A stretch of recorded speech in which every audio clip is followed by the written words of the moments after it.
NIDA for its implementation of PMS so far. On arrival at the National Information Technology Development Agency headquarters, the team from the Office of the Head of Civil Service of the Federation, who were at the agency on study visit for the implementation of the Performance Management System (PMS), were received by the Director General of the National Information Technology Development Agency (NIDA), Kashfu Inua CCIE, in his office. Rising from a fruitful discussion with the DG, the team then proceeded to the conference room where they were briefed by relevant officers on the implementation of Performance Management System (PMS) in NIDA. First was the Director of Human Resources, Dr. Idris Yalwa, who stated that the PMS started at NIDA in 2016 as part of Phase 2 of the Human Resource Restructuring. He explained that the training of staff for the successful implementation of the PMS was ongoing. So far so good. The implementation that is tied to performance, because there's no way you can get effective implementation of performance management without having some incentive tied to it. So it can be either material or in another form. Also speaking, the Director IT Infrastructure Solution, Dr. Abdullahi Gambo, stressed that NIDA provides advisory services to government agencies and therefore urged government agencies in need of IT solution to engage NIDA at its conceptualization stage. The development, yes, is about the aspect of ensuring that there is IT penetration, not taking care of really the procurement of the solution, but providing regulatory instruments that facilitate the appropriate, acquisition of the solution, whether it's a product, it's a product or service that will make government services effective and efficient in the delivery. In his lead presentation, the Acting Director of Corporate Planning and Strategy, Dr. Aristotle Onumo, said NIDA embarked on cultural reorientation to help the staff understand their purpose at the agency. Corporate planning focus on that of departmental objective, because every department has to also set out its own objectives and break it down further to the people that are working around him, working with him, which also is also collected. We keep it intact. So from every quarter, we assess you based on what you said you're going to do. The Human Resource Department also made a detailed presentation of the implementation and process of the PMS at NIDA. In their comments, the Permanent Secretary, Service Policy and Strategy, Office of the Head of Service, Dr. Emmanuel Manibole, and Permanent Secretary, CMO, Dr. Marcus Olani, highlighted areas they needed further clarification. The team also commended NIDA for its implementation of the PMS so far. Principally, one, to share the experiences with us, to also look at the framework you have put in place, to look at challenges, to look at lessons learned, with a view to rolling out performance management system in the entire civil service. The Performance Management System is a service-wide initiative of the Office of the Head of Civil Service of the Federation, which cuts across all ministries, departments, and agencies. Sophia Ogezi, reporting for NIDA Impact. Meanwhile, Director General of the National Information Technology Development Agency, NIDA, Kashifu Inua CCIE, has reiterated the agency's commitment to support women entrepreneurs, especially those in the tech ecosystem, to thrive. The DG disclosed this at the first edition of the ECOWAS Female Parliamentarians Association ECOFEPA Women and Youth Leadership Symposium held in Abuja. Again, NIDA Impact Senior Correspondent Sophia Ogezi reports that apart from fully participating in the symposium, NIDA also donated 20 laptops for the smooth hosting of the event. Statistics shows that there has been a continuous decline in the number of female parliamentarians in the West African sub-region, particularly in Nigeria, which plays host to the regional bloc, ECOWAS, as well as the ECOWAS Parliament. These women and other parliamentarians and stakeholders are therefore gathered to chart a way forward for women and youths in the sub-region. Each speaker believes the theme, Unleashing Women and Youth Potential in Politics and Entrepreneurship, is apt and couldn't have come at a better time. In her opening speech, Nigeria's First Lady and President African First Ladies Peace Mission, Mrs. Aisha Buhari, said the theme reflects efforts to resolve the economic challenges of women and youth in the sub-region. She also spoke on several efforts made by the office to improve the livelihood of women and youths. We all know that numerous opportunities are flying everywhere, but only the entrepreneurial minds succeed in tapping the best of these opportunities. In line with the thinking of ECOFEPA to empower women and youth, let us strategize more to educate and build a peaceful and reliable nation.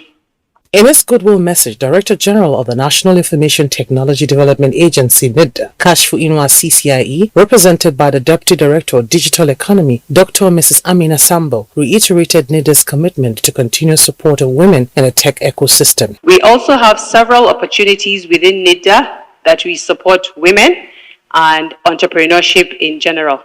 We have a subsidiary specifically titled the Office for Nigerian Digital Innovation, and the mandate of that office is to foster the growth of technology and innovation across Nigeria.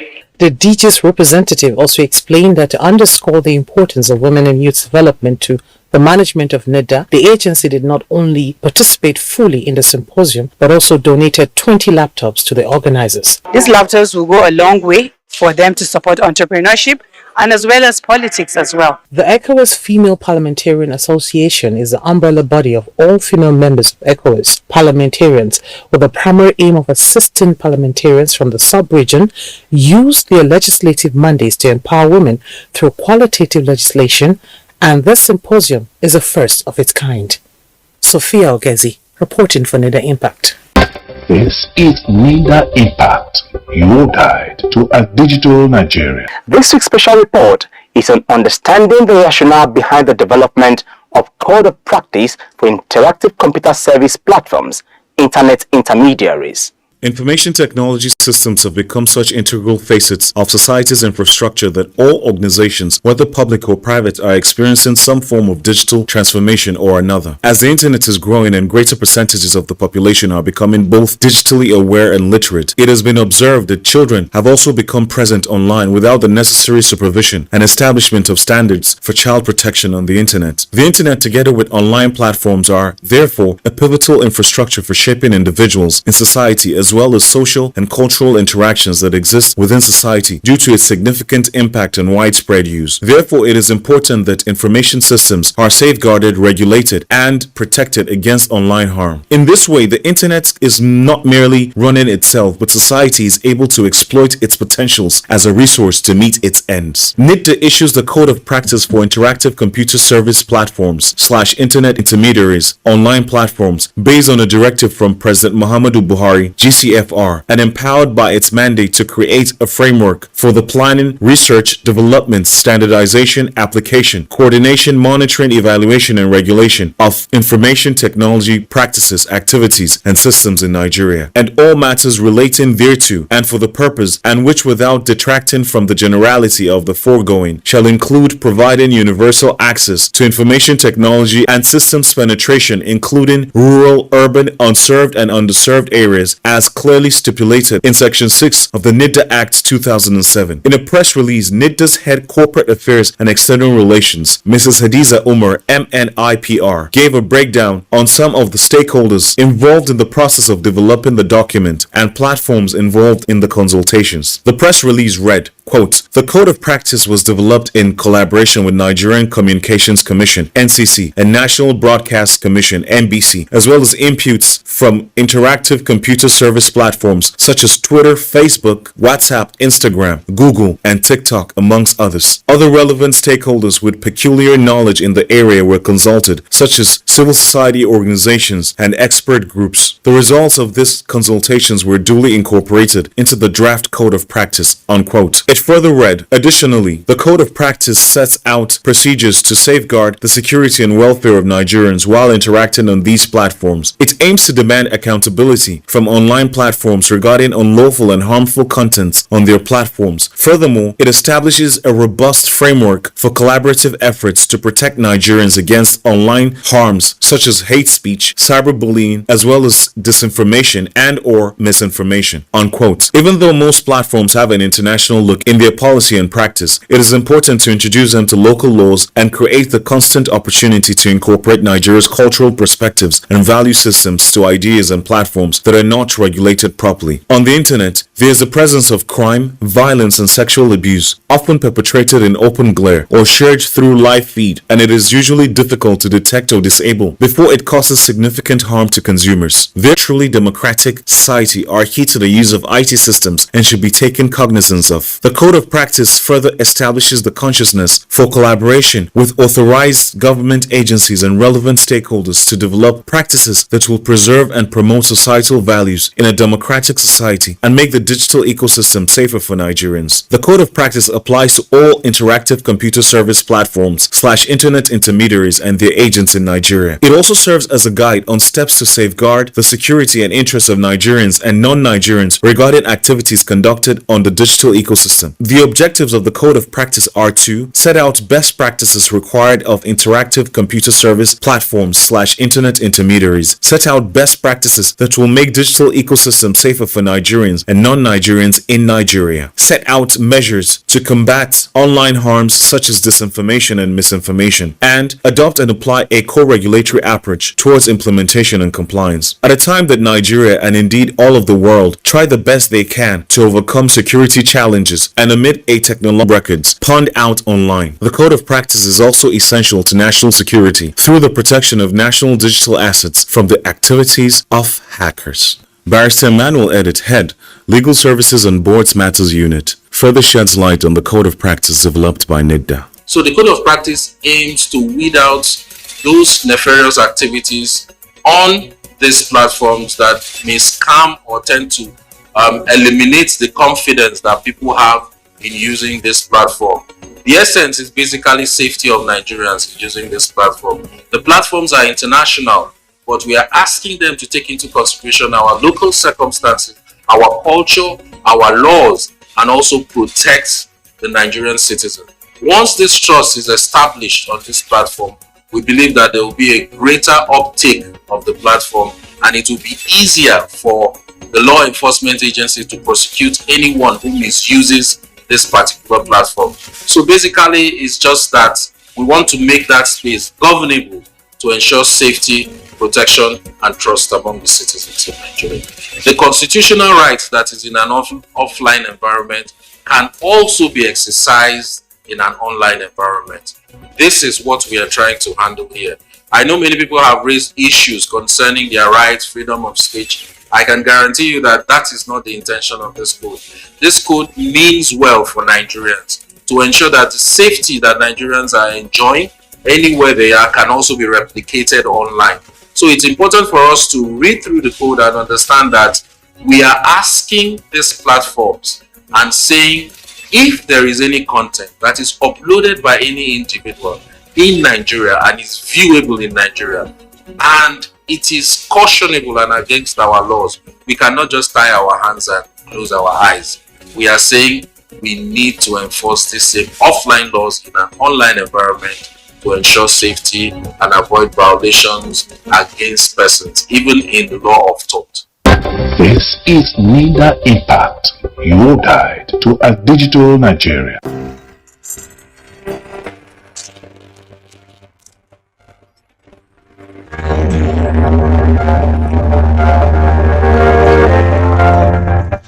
Here are 5 digital skills you really need for life and work. Number 1, communicating. There are dozens of ways we use technology to communicate with each other. You probably do this all the time without even thinking about it. Number 2, handling information and content. Content simply refers to the words, pictures, videos, and other material we see all around us. For this skill, You should be able to find the content you need online and engage with it in a positive way. Number 3, transacting. Transacting relates to money. That is, buying and selling things using services and managing your money on your computer or mobile devices. If you use shopping sites like Amazon, Jumia, sell unwanted items on eBay, Gigi, or use an app to look at your bank account, you are transacting online. Number 4, problem solving. There are lots of ways digital tools can help us to solve problems. If you've watched a YouTube video to teach you how to do something, or had a spreadsheet do sums for you, then you've used your computer to solve problem. And number 5, being safe and legal online. There are laws that say what we can do and can't do online. These keep people, their work, and their data safe. Posting something online creates a permanent record which others might be able to see now and in the future. You should never post hateful, offensive, or damaging things. This is NIDA Impact, your guide to a digital Nigeria. Next is Innovation Hub.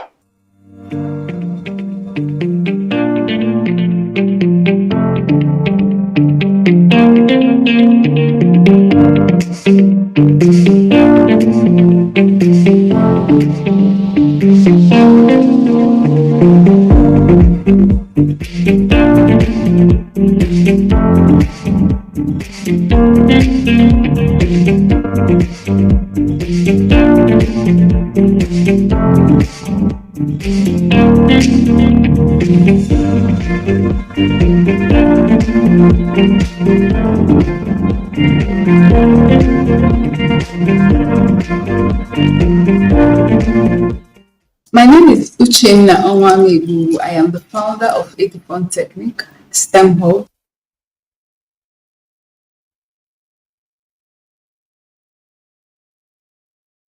Aviation Technique STEM Hub is a hub that focuses on bringing science, technology, engineering, and mathematics education to children, youths, to promote STEM skills and to help them be ready, prepared for the future of work.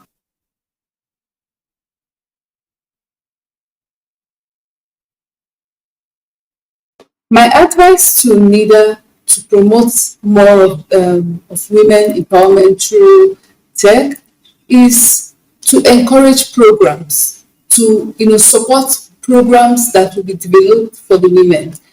And we hope to take this to other communities, because with this alone, we have access to do more programs for other things. But right now, I'm very happy that NIDA is setting this up, and I hope that it will be ready soon and be commissioned, so it will start making use of it.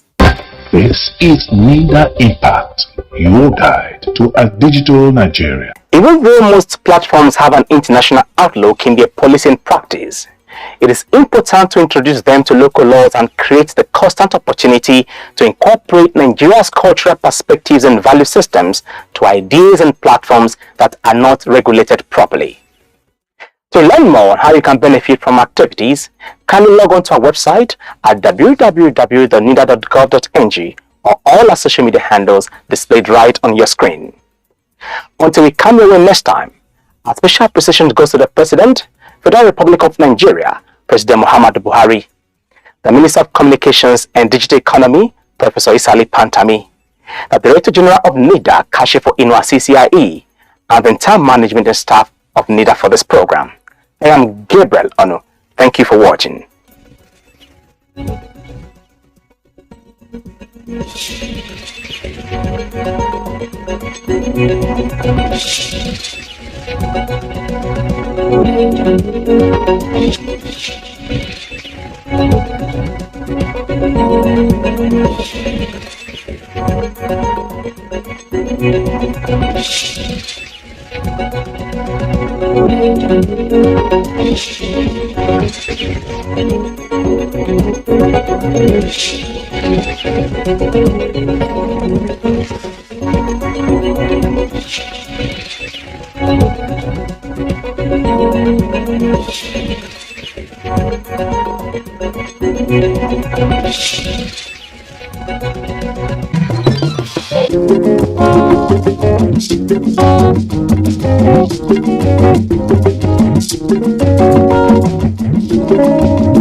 The need to improve the quality and quantity of goods and services available for consumption in Nigeria is critical in increasing total wealth and improving our well-being. The National Productivity Center has the mandate to impact productivity consciousness in all sectors of the Nigerian economy, as well as build skills and competences for the enhancement of national and international competitiveness. Productivity is teamwork. Let us join hands together to make Nigeria a productive and prosperous nation. The National Productivity Center, promoting productivity in our nation.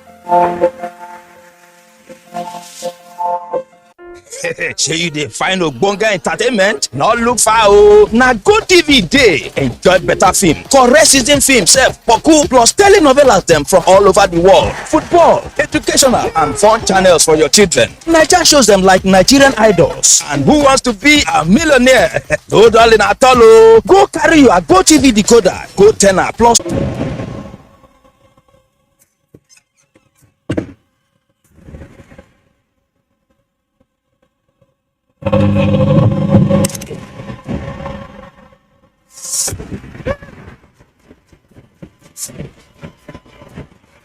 Experience unlimited super-fast internet access from Intel 4G. Intel. Live more. Sports 24 on Star Times Channel 270, Star Sat on Channel 434, TV on Channel 731, NTA Sports 24, where sports thrive.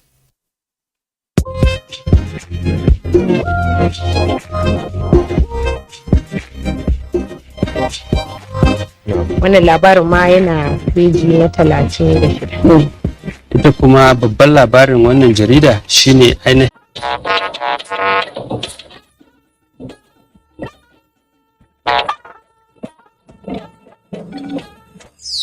the experience from 15th January 1966 to date, I went all through it. President Buhari reflects on peace and tolerance after summer visit to Kigali Genocide Memorial. The world is facing a really serious cost of living crisis. At the same time, there are other threats that we saw coming, like the increasing threat of cybersecurity. Program 2022, leaders begin agenda-setting discourse on future of member communities. Strike is also legitimate. Under all the laws I've mentioned, strike is a right.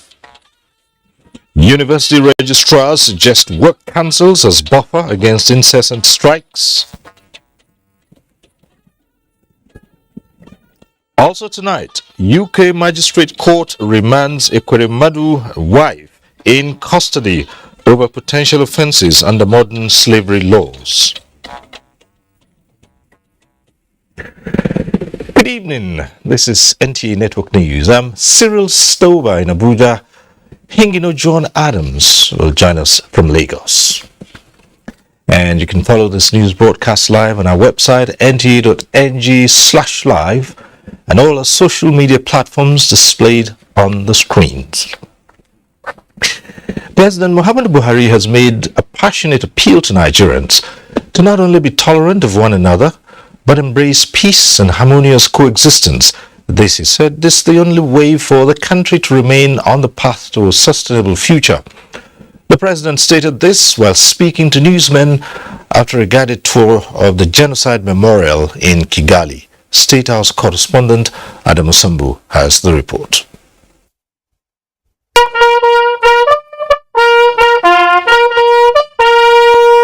It was a solemn and indeed epoch-making event as President Muhammadu Buhari performed a symbolic wreath-laying ritual at the Kigali Genocide Memorial.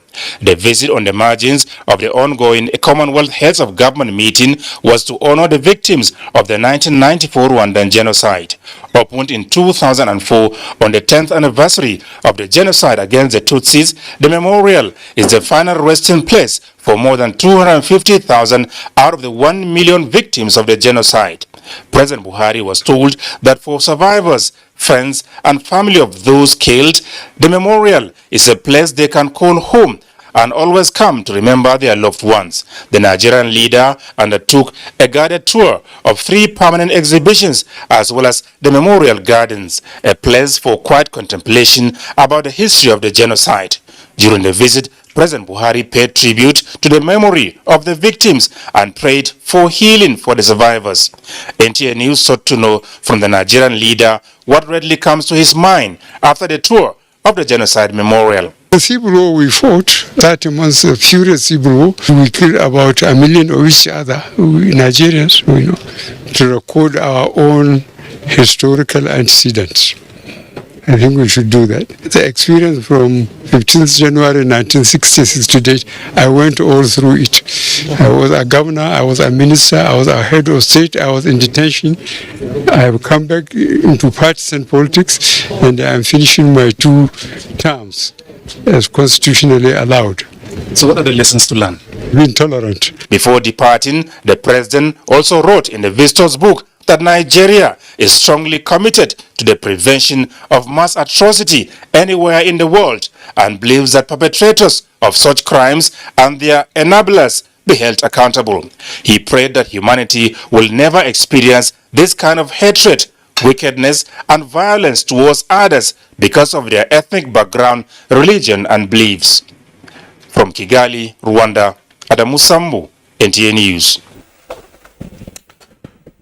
After 2 years of delay due to the COVID-19 pandemic, the 2022 Commonwealth Heads of Government meeting is gaining steam as leaders hold a dialogue on crucial issues in Kigali, the Rwandan capital. The 54-member nation bloc is making key decisions for the future in response to global energy crises, food shortage and inflation arising from the Russia-Ukraine war. Foreign Desk correspondent Usman Aliu reports. Is a golden opportunity to take decisive steps towards these goals and build a safer, more secure, more prosperous future for all. A common future, connecting, innovating and transforming. That is what the Commonwealth of Nations is working to achieve in Kigali. They want a new direction on the future of the bloc. A future to give member nations energy to withstand unforeseen challenges as the ones provoked by COVID-19 and the Russian-Ukraine war. With a GDP of more than $13 trillion projected to grow to more than $19 trillion in 5 years, the Commonwealth of Nations is launching new platinum partnership trade alliances and financial centers of expertise. There is also an anticipated £15 million by the UK as a new funding to help member nations, especially in the fight against cyber crimes. And the world is facing a really serious cost of living crisis. At the same time, there are the threats that we saw coming, like the increasing threat of cybersecurity. So I think it's work in progress, but one of the things we focused on during our time as chair in office was trying to modernise the Commonwealth, including the various bodies that sit under the Commonwealth, to make it more flexible, adaptable and responsive to these kind of threats. Heads of government are equally making commitments to ending malaria and other neglected tropical diseases. In face of those challenges that we come across as we move in the future, there will be necessity to definitely look into how best we shift from the old paradigms.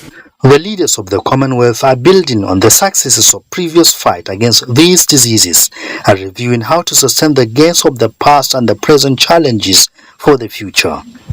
Climate change and the deliberations of COP26 are also going to be part of the engagements for the Commonwealth leaders in Kigali.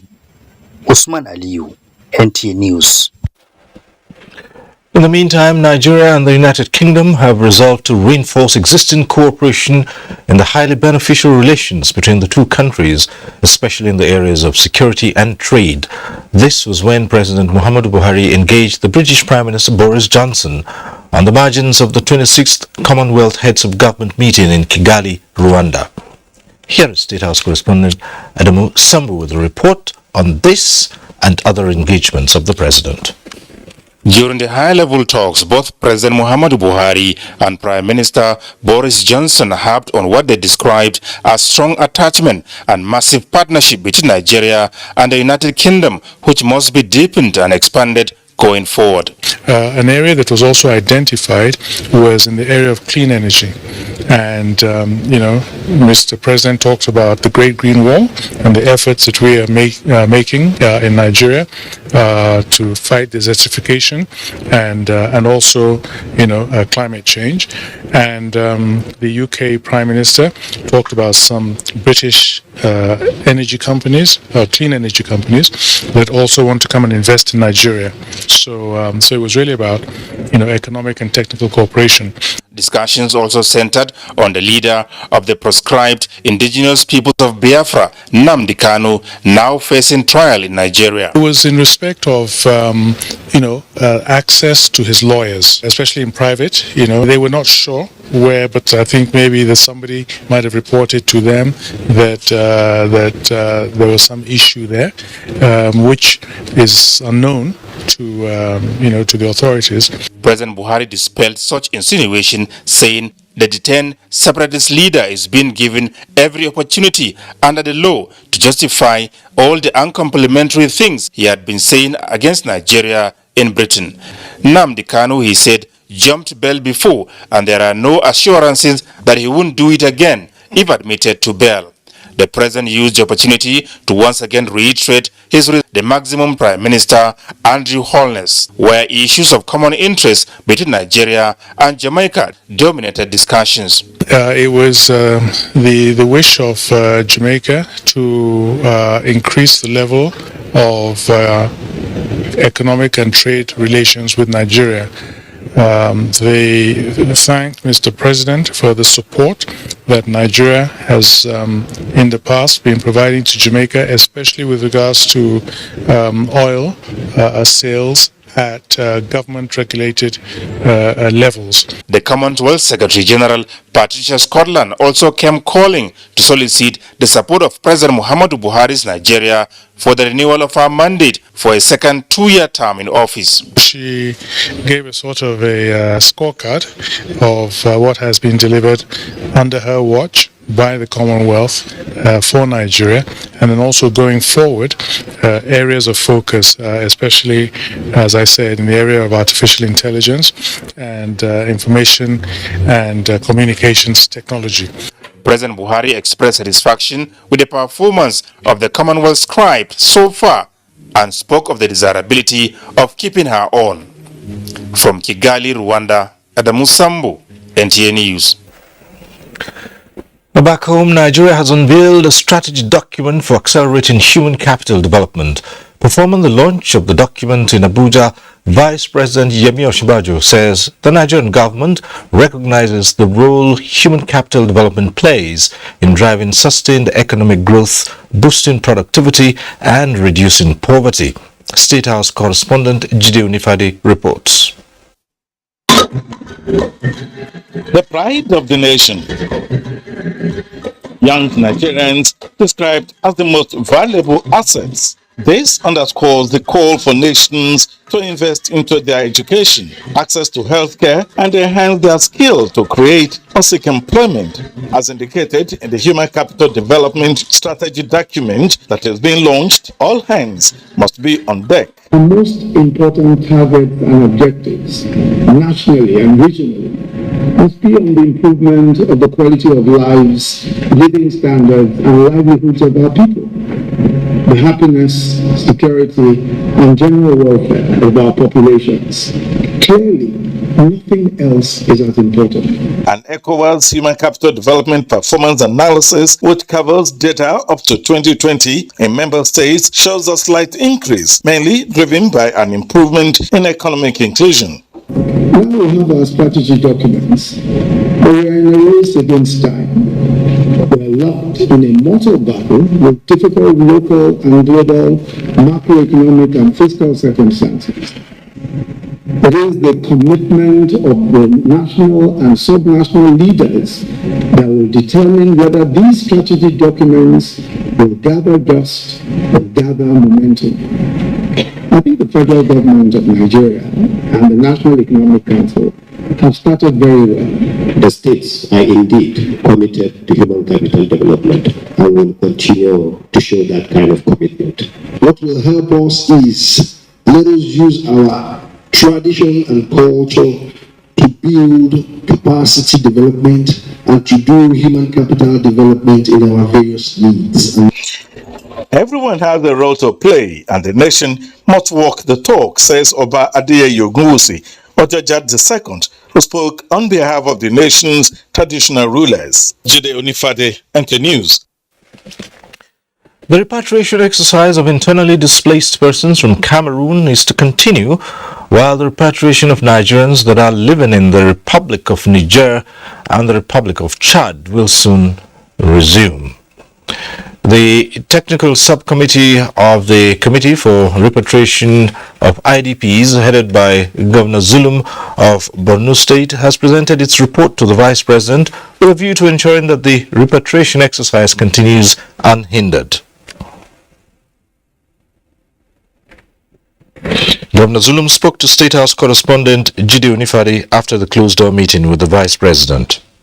Fewer than 50,000 people, but we still have about more than 200,000. So what we are looking now is to see how we can repatriate indigents of Borno State that are living in Niger, especially those that are from Malipaturi local government area that are willing to, Abadam local government area that are willing to come back to Niger.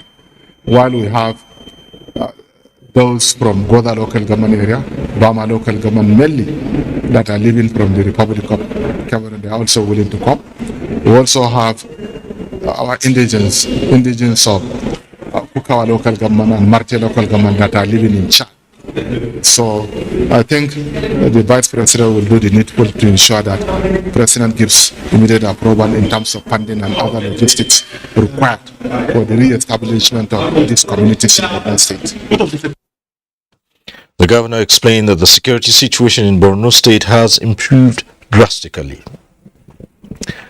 We'll take a break now. The news continues shortly. Stay with us. Make I run use your phone, Jare. Guy, when you do your flow line now? Baba, calm down now. Not be this NIN wahala they give me stress. They don't even block my line. But my glow NIN link is simple pass now. Eh? Yeah, simple. Just dial star 109#. Take way to do. See. Take, give my phone. What if I don't get NIN before? Simple. Just go any glow word now. Once you get your NIN. Yeah. Eh? Yes. Plenty guys wey don link their NIN until now their phone still dey block. Tell them when they go any glow word now once they go block their line. Yes, sir. No wahala, make I use your own phone for now. I go start my own later. Guy, talk plenty talk. You know, so when I link my line, glow that be plenty bonus. Yes, sir. And when you link your own line, glow will dash you up to 20,000 naira bonus. 20,000? Yes, so 20,000 naira bonus. Yeah, fam. Take your phone. Renew. Yeah, I go link my NIN. This bonus now for both new and existing customers, so. Don't like to eat better, more nutritious meals, more veggies, but we want it tasty and easy too.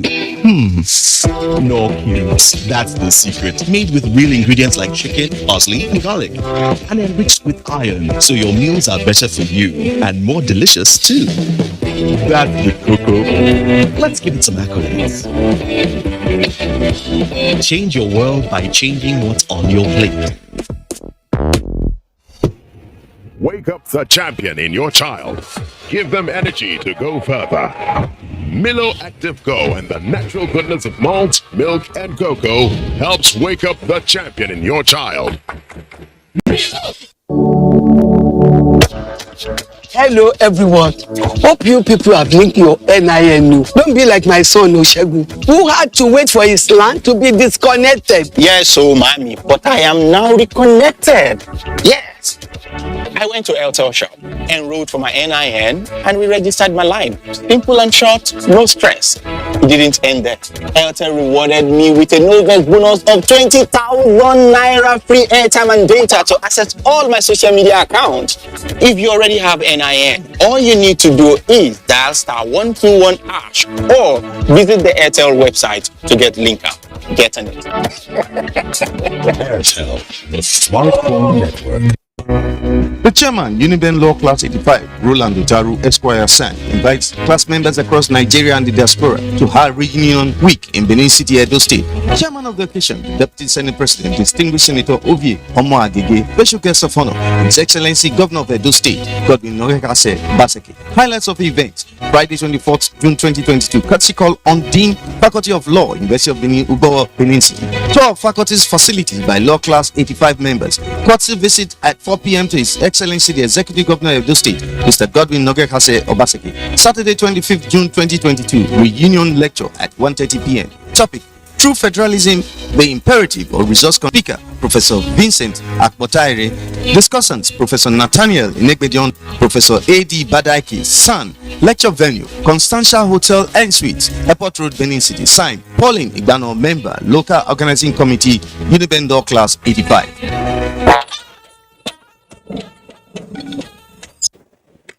Thanks for staying with us. The Director General, Bureau of Public Service Reforms, Dasuki Arabi, has been speaking on the benefits that the government and Nigerians are getting from the services of the Bureau in collaboration with other agencies of the federal government. The achievements, he says, include the introduction of IPPIS, which has eliminated about 70,000 ghost workers. State House correspondent Jide Unifade reports. Dasuki Arabi, Director General of the Bureau of Public Services Reforms, speaks on the strides being made by the Bureau in the execution of its core mandate of initiating, coordinating, and ensuring the full implementation of reform policies and programs for the government. We have driven a process of transformation to improve access to government services, to improve the quality of life of citizens of this country, to improve transparency, and give the citizens the opportunity to participate in governance. This achievement, he says, should be celebrated as it has put the nation on a higher global ranking. As I'm talking to you, some agencies of government in Nigeria have already reached that level of world class.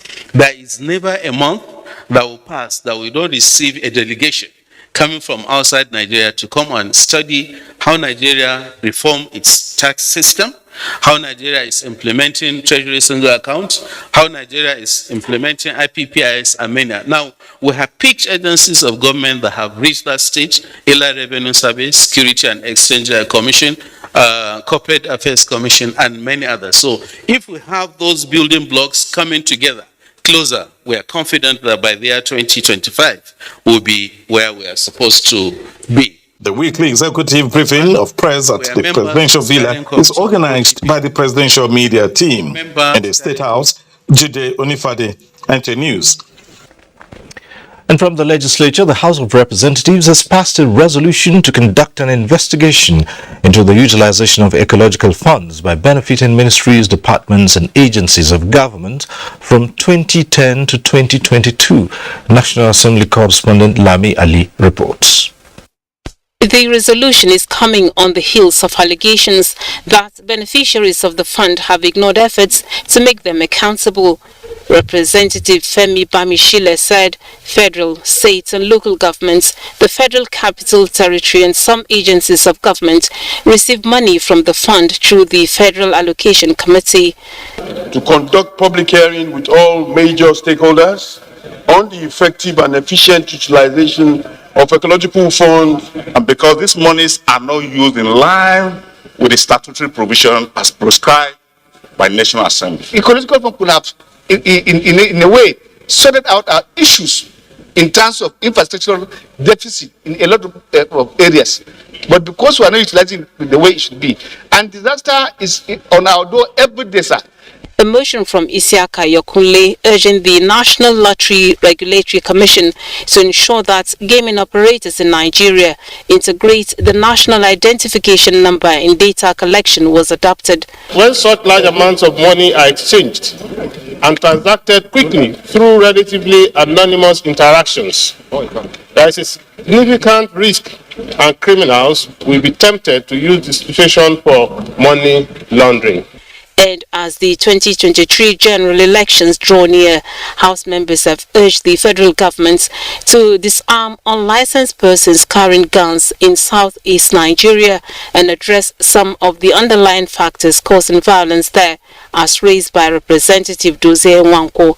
With the heightened tempo of socio-economic and political activities, the polity must be kept safe and conducive for the citizens to freely participate in the electoral and other activities to achieve the long-term results of stable polity. Plenary featured the second reading of 4 bills, among them the bill seeking the establishment of Alvan Ikoku Federal University of Education, Owerri, sponsored by Ikenna Elezanya. The Police Procurement Fund Establishment Bill was among the 9 that passed first reading. From the National Assembly, Lami Ali, NTA News. A United Kingdom Uxbridge Magistrate Court has denied bail to a former Deputy President of the Senate, Ike Ekweremadu, and his wife, Beatrice Waneka Ekweremadu, over an alleged conspiracy involving child trafficking and organ harvesting. The accused, who appeared before the court earlier today, were charged with conspiracy to arrange and facilitate travel of another person, a minor in question, with a view to exploiting the said minor for organ harvesting. This follows an investigation by UK Metropolitan Police Specialist Crime Team, who also confirmed that the child in question has been safeguarded. The case has been adjourned to July 7, while Ekweremadu and his wife are remanded in prison. Now on to politics. Action Democratic Party ADP has unveiled Pastor Udo Oke, National Treasurer of the party, as the presidential running mate to the party's presidential standard-bearer Yabagi Yusuf Sani. Charles Alpha tells us more. The choice of Pastor Oke Udo as the party's running mate in the 2023 presidential election was based on the desire to enhance prospects of the Action Democratic Party at the polls from among the many eminently qualified members of the party. Pastor Oke Udo was unanimously chosen by all in the selection panel in recognition of his outstanding qualities, which include a track record of dedicated and selfless commitment to the party over the years. Yabagi Sani is the presidential candidate of the party.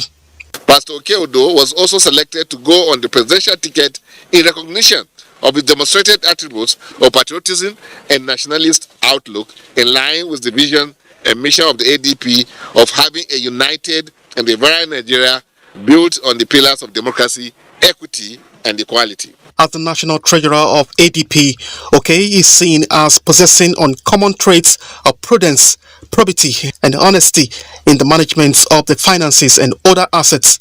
The task ahead is way beyond the capacity, abilities, and wisdom of any one individual. All hands must be on deck, even as I reaffirm my dedication to the cause of our great party.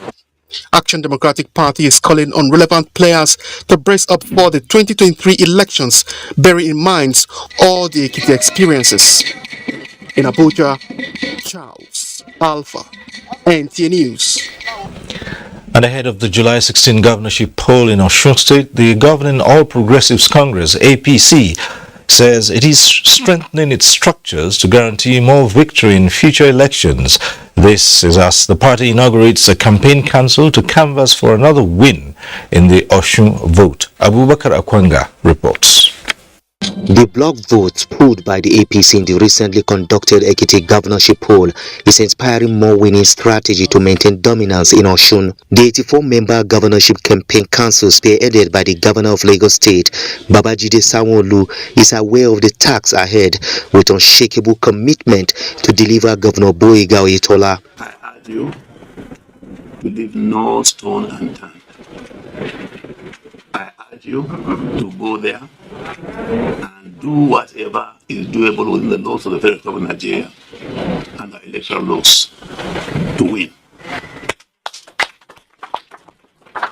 My tolerance level and this National Working Committee's tolerance level for failure is really zero. We want to assure you this election is a task that must be done within the processes of democracy and also within legal procedures. As the council swings into action in the coming days, the Riot Act of surmounting obstacles as the party faces the Herculean task is non-negotiable, says the national chairman, Senator Abdullahi Adamu. This is the first layer to victory. The success of other layers may now have to be determined by the outcome of Osun governorship poll. In Abuja, Abubakar Akwanga, NTA News. And to other matters now, state authorities in Borno are touting a monumental network of road projects in urban and rural communities and a modern transport system as critical interventions that have impacted positively on the state. In the third year of the Zulum administration, the projects, set to spread across the 27 local council areas of the state, are part of the post-insurgency recovery drive to rebuild and transform Borno. Mohammed Guni reports. Professor Babagana Umar Zulum's administration has constructed 19 roads and drainages across the state, totaling almost 30 kilometers, and 18 rehabilitated and asphalt overlaid roads with drainages. Ongoing construction of roads and drainages include 13.34 kilometer roads and drainages network comprising 10 roads and 2 new bridges within Maiduguri, the state capital, and Jere, as well as 38 kilometer Damboa Chibong Balala Road, 75 kilometer Bama Maiduguri Road. Cikin karamin lokaci Babagana Umar Zulum ya share wa mutanen mai musari, mutanen Jere, and then Borno at large. Abubuwa da yawa kowa ba sai an fada ba gashi na kasa. The only way that we can achieve this our objective is to ensure to long aviation security have been achieved signed by the Commonwealth. Construction of roads at local government areas had hastened the ongoing resettlement of displaced communities and enabled returnees access to their farmlands and other means of livelihood, while Bama Maiduguri Road, when completed, will boost social and economic activities on the vital link between Borno with neighboring states and beyond. The present administration had already constructed the first and longest flyover in the northeast, inaugurated by President Muhammadu Buhari as part of efforts to decongest the state capital and environs for easy movement of goods and services. Governor Zulum's administration in the third year also procured over 600 tricycles and Toyota saloon cars to support members of transport unions and associations, as well as high-powered buses to equip the state-owned transport corporation, in addition to 100 buses procured earlier in the efforts to address hardship being faced by commuters in the metropolis and environs. Each tricycle was given to 4 riders, while 2 drivers collectively own a Toyota saloon car used for town service, with beneficiaries expected to pay 50% of the total cost. Government also established Borno State Transport Management Agency (BOTMA) to provide youth with jobs in trench discipline on the highway and sanitize the transport sector.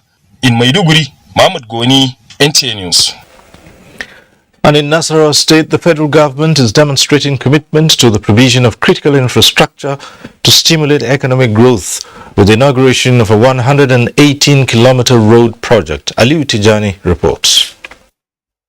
118 kilometers road linking 3 local government areas of Lafia, Obi and Awe in the southern zone of Nasarawa State, completed and put to use as motorists enjoying smooth ride. The rehabilitation work on the road started under the previous administration and completed by the Buhari administration. Minister of Works and Housing, Babatunde Fashola, represented hand over the road to the state government while urging communities along Lafia Obi Awe Tunga to take ownership of the road infrastructure. These projects represent major investments in road transport infrastructure, which is a commitment of the Buhari administration as a driver for economic growth and prosperity. And some years back, if you're moving from Lafayette to Obi, a road that ordinarily shouldn't take you 30 minutes, you might end up 1.5 hours trying to get to Obi because of how bad the road was. But today, in less than 30 minutes, you're there. We cannot thank Mr. President enough. We cannot thank the minister enough. For us that are using this road, I want to appeal to all of us to own this project. The project is ours, and we must do all things possible to maintain the road. In addition to reducing travel distance, the road also connects many Nigerian communities, which the rural farmers say will enable them transport their farm produce to urban centers at ease. In Lafia, Aliu Tijani, NTA News. And time to head to Lagos now. Let's see what you've got. Serial.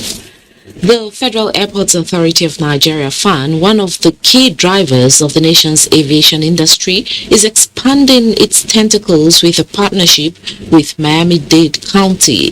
The move will boost trade, tourism, and transportation in the country.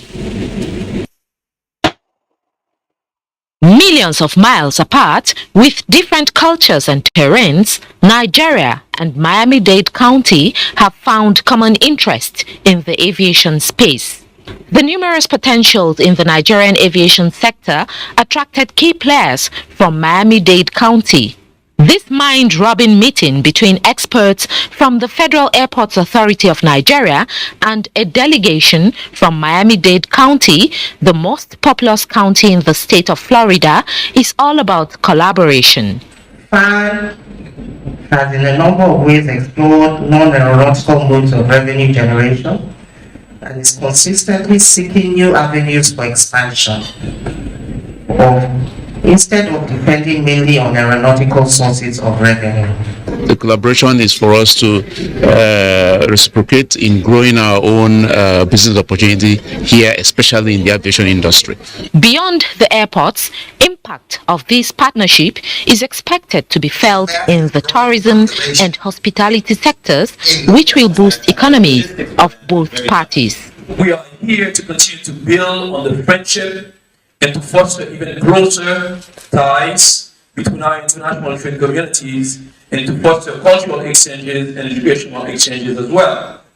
Hopefully within the next week, months, or year, we'll be able to have a direct flight from Nigeria, perhaps Lagos or Abuja, to the United States, something that is exceptionally needed. Intentions have been made known, ideas exchanged, some agreements reached. Nigerians are eagerly awaiting implementation. The National Agency for Science and Engineering Infrastructure, NASENI, is working towards giving Nigeria better leverage and building domestic resilience against shock from the international scene by promoting more local content for sustainable industrialization. The Executive Vice Chairman of NASENI, Professor Mohammed Haruna, stated this at the 2022 Technology Dinner of the Nigerian Academy of Engineering, where the agency was honored with an award. Adeni Itaiwo reports. It was an evening of stock-taking, self-appraisal, and back-slapping for members of the Nigerian Academy of Engineering at its 2022 Technology Dinner held in Lagos. The key above-ground inputs that are limiting current production. The dinner appraised the Academy's role in providing homegrown solutions to some of the challenges facing the country and the search for energy security at a period when the Russia-Ukraine war is causing disruption in oil supply. In investing in the various critical infrastructure that would ensure that we're sufficient from an energy security point of view. So it has to be the agenda. And as the lead agency aiding engineering research efforts and assisting with policy direction, the National Agency for Science and Engineering Infrastructure, NASENI, took the pole position for honor by the Academy. The recognition, according to the Executive Vice Chairman of NASENI, Professor Mohammed Aruna is another call on the agency to work harder in providing a knowledge base for the nation's industrialization efforts. The Academy is proud of what Naseni is doing. Therefore, that is giving us more energy to double on our effort for the benefit of the nation. The outgoing president of the Academy described the award as a recognition of Naseni's contributions both in the field of engineering research and to the pursuit of the Academy's advocacy. Naseni has many programs they've done that can be used by the private industry, by government and various engineering institutions. Engineers should be involved in government, not in making laws on everything, but on development. Over the past years, a lot of experts, in engineering field and technology development have been shown out. Established in 1992 to facilitate an home-sustained industrialization process, Naseni is delivering on its mandate with the fabrication and development of homegrown products, including Keke Naseni, prepaid meters, and solar panels, among several others. In Lagos, Adeni Itewo, NTA News. That's it from Lagos. Time now for a break, but before then, do not forget to follow this news broadcast live on our website at nta.ng/live and on our other social media handles displayed on your screen for updates. I find the strength I need every time that I look into your eyes. I know they worry, cause I know say you did by my side. And if I fall away, right in the midst of all my hours, you know that I am my wife. You always there for me. No matter what I do, you love me unconditionally. You show up for me every day. No matter when I show you, you show me love. You show me love. Are you toothpaste? Colgate Maximum Cavity Protection. Why are we changing our toothpaste? Because with Colgate Maximum Cavity Protection, I can be sure your teeth are cavity free. When you brush daily with Colgate Maximum Cavity Protection, its expert formula locks natural calcium in our teeth and helps protect them from cavity. Colgate is the world's most chosen toothpaste. Colgate locks calcium in teeth. Colgate is now available in 300 Naira and 500 Naira packs. Shey you dey find ogbonge entertainment? No look far o. Na Go TV dey. Enjoy better film, correct season film sef boku plus telenovelas from all over the world, football, educational and fun channels for your children. Naija shows them like Who Wants to Be a Millionaire? No darling at all o. Go carry your Go TV decoder, Go Tenor plus 1 month match subscription for just 6,900 Naira. Be where stories live. Go TV. Love it. We're back in Abuja now. The Joint Tax Board has appealed to the National Assembly to review the Electoral Act to include tax compliance as requirement for qualification into political office. Benny Adams reports that the event was the 150th meeting in Abuja. Have effective, compliance from political leaders. The leaders must show example. Zaid Abubakar is setting agenda for tax compliance by political office holders with the exemplary action of Governor Nasir El-Rufai of Kaduna State, who pays taxes on all sources of income in addition to personal income tax and pays as at when due. For Aminu Zurmi, the Kaduna example is not obtainable in Sokoto, but he is optimistic that it can be replicated. The laws are already there. It is how we interpret it and how courageous we are and how creative we are. When we're talking of setup, needs linking up every source of income tied to one person. They therefore advocate independence of the various tax authorities and strengthening reforms that will bring about desired laws and enforcement for better revenue generation. All agencies that, accumulate information data, we are into collaboration with them to ensure that those information are put into effective use. They also recommend collaboration with political parties and the Code of Conduct Bureau to have information about assets declared by political office holders for effective tax receipts. Conversations at the meeting centered on effective tax compliance for political office holders, a panacea for national development. In Abuja, Benny Adams, NTA News. The federal government is redoubling efforts to acquire the basic technology for manufacturing vaccines and personal protective equipment in Nigeria in preparation for future pandemics. Minister of Health, Dr. Osagie Hanire, said this in Abuja at the ministerial press briefing on COVID-19 and other infectious diseases in the country. Oluseye Adiagbu has details. Countries across the globe have learned key lessons from the coronavirus pandemic, and Nigeria has been making efforts for domestic production of medical supplies and other health commodities. Bi-weekly ministerial press briefing is for agencies under the Ministry of Health to provide updates on COVID-19 and vaccination program, state of affairs with epidemics in the country, and efforts of government to keep various infectious diseases at bay. But the urgency to have technology to know how to produce vaccines is what the best. And so we're bringing together all our experts because we still are seeing measles outbreak, we are seeing yellow fever outbreaks.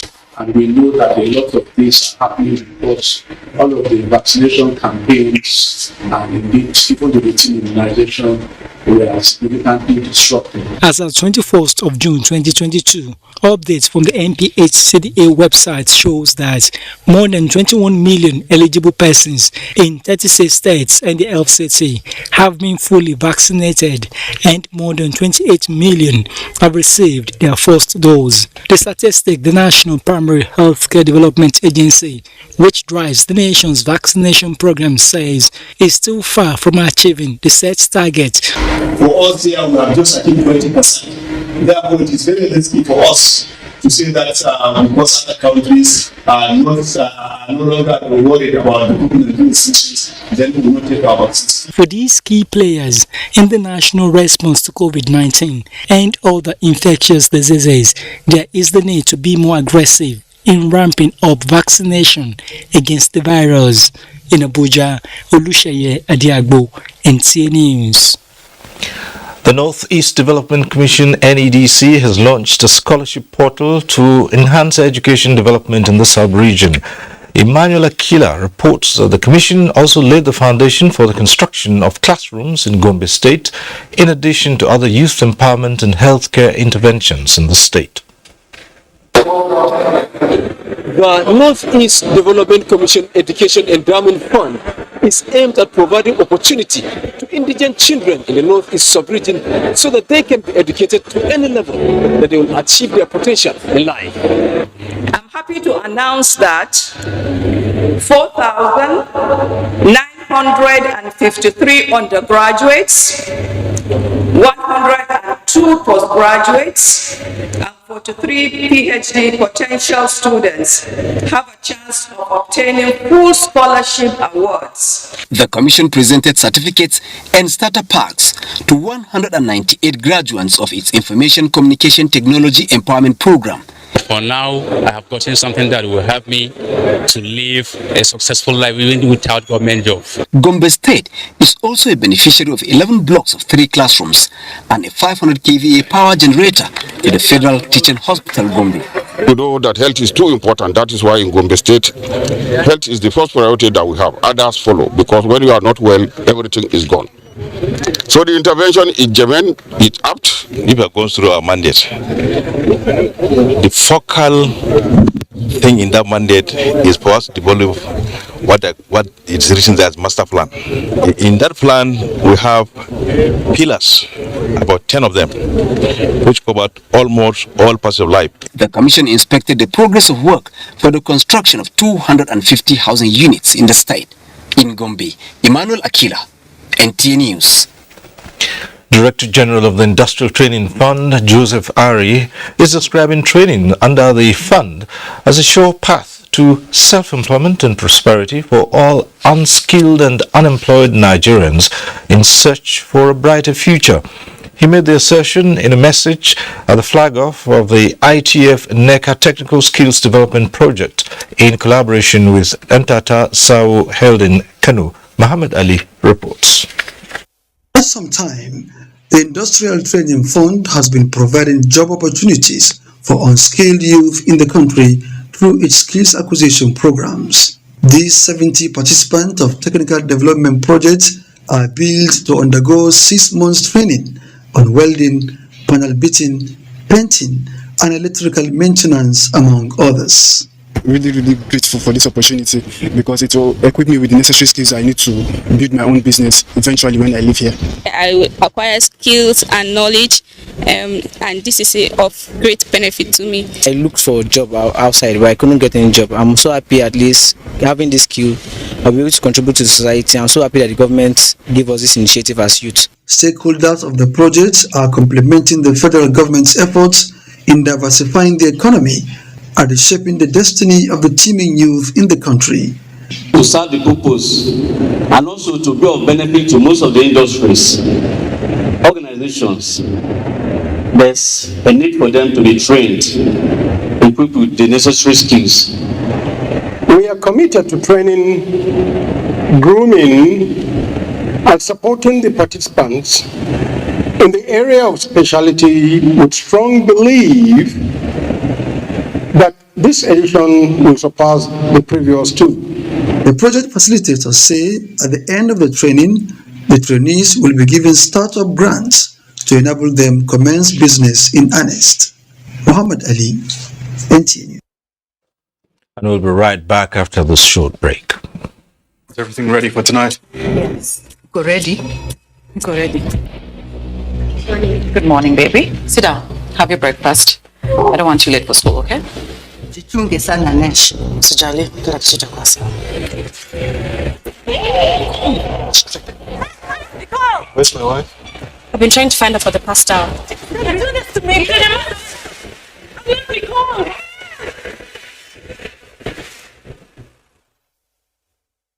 Our pastors, our imams, in every church, in every mosque, please realize that in the course of praying for peaceful and transparent elections, we all have duties beyond prayers. If we want a stable society before, during, and after the election, what should you be saying to those that worship with you? All Sundays and all Fridays, you are saddled with the responsibility of bringing up good generations. It is therefore your duty to both man and God to ensure peace all the time, no matter about elections alone. People talk to people and people listen. Talk to your followers. Make them listen to ensure peaceful 2023 elections. This message from the National Orientation Agency.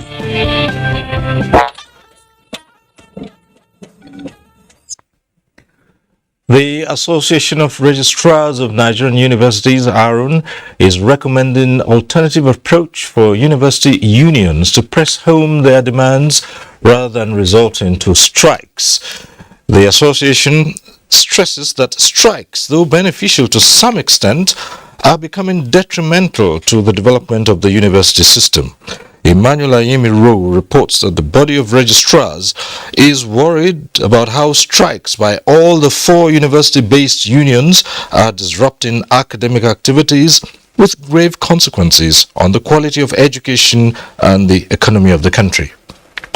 Some have suggested that with the broad way of Germany, that a co-determination approach be adopted, where one council will be established for Nigerian universities.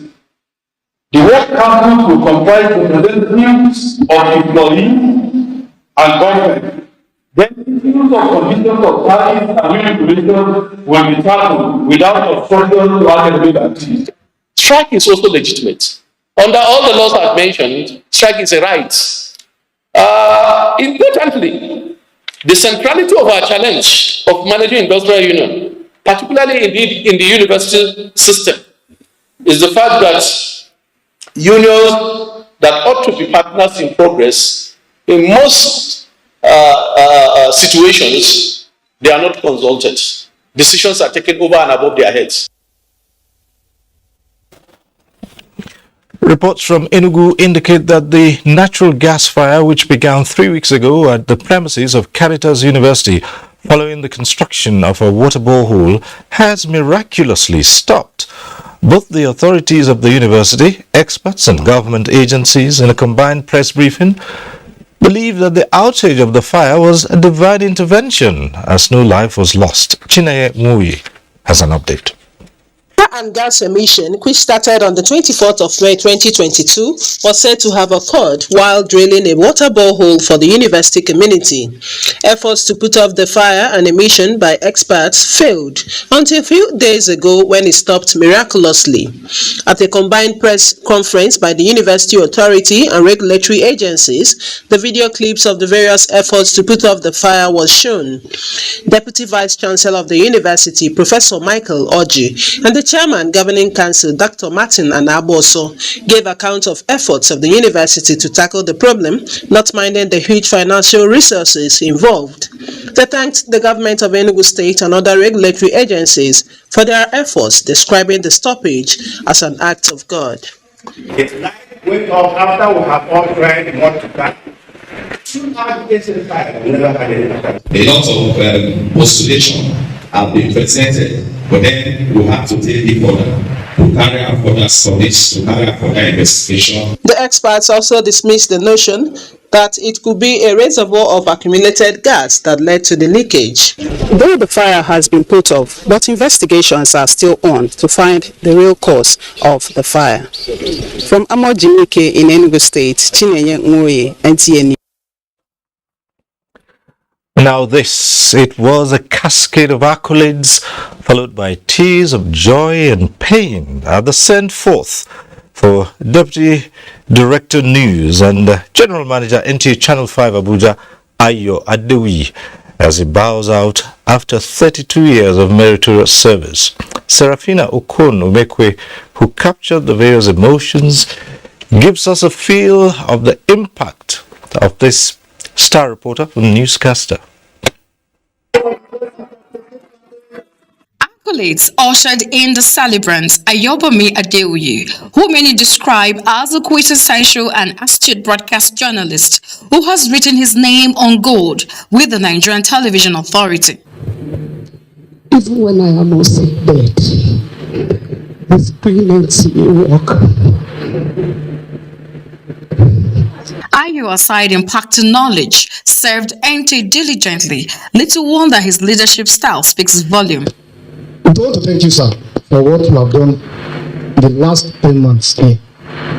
The NASFAT representative and other invited guests and colleagues said his leadership style added value, glitz and glamour to the screen. Period of 3 months, we were able to emerge as the third, among all the contestants. As a leader, you have to take them out of that comfort zone for you to achieve. A life of dedication and service to humanity, humility personified, national assets. Ayo urged all present to build on his legacies, as that's the only way to honor him. The outgoing general manager urged members of staff to be solution-focused. The man Ayo Adeoye, I think the country needs to recognize somebody as good, as better, as great like Ayo Adeoye.